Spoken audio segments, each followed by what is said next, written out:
उन्होंने मगर। अच्छा, मैं अभी कौसर बाजी है ना, तो इनसे पूछ रही थी कि ये अपनी स्टोरी सुना रही थी, ससुराल की बातें हो रही थी, तो इन्होंने स्टोरी सुनाई, मेरा इतना दिल दुखा है।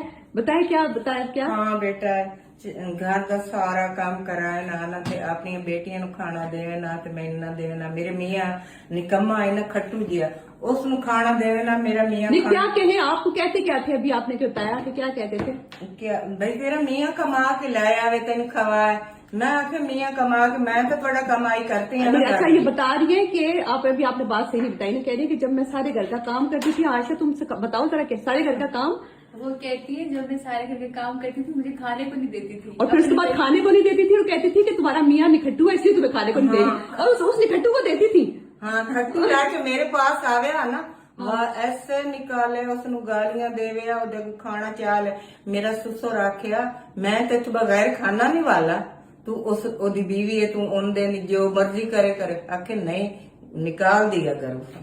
आपको फिर निकाल दिया। हाँ, मेरी कोमल छोटी आई ना बेटा, उस टाइम बहुत अच्छा किया, निकाल दिया। दुखी बहुत अच्छा किया, दोनों निकाल दिया अच्छा ना। किया, निकाल दिया, शुक्र करे निकाल दिया। बस देती आई ना मैनू बई तेरे बच्चियां हैं, ते जेड़ी मेरी नंद आई ना, वो आंदे ओनू कपड़े दे रही ते मेरी बाबी नू ते मैनू नहीं दे।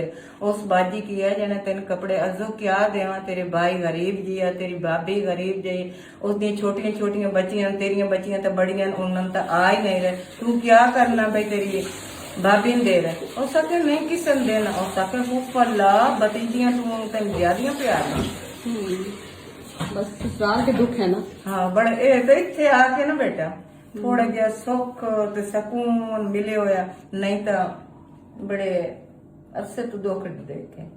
बस अल्लाह करे। शुक्र है ना मियाँ खट्टू है ना, मैं सिर्फ मियाँ दे सिर ते ना बहन छोड़े, मैं भी नहीं ना उस मैं छोड़े, मेरे पास जिदे जिदे मैं चलेंगे मेरे पीछे ही चले। चलो, ये तो अच्छी बात है कि हाँ, मेरी गल मानता ही है। बात तो मानी ना उसने। जी, जी, जी। ये अच्छी बात है ना कि उन्होंने बात तो मानी आप। हाँ, लड़ाई करे ना, मैं ना बोलती वो ही बोलता।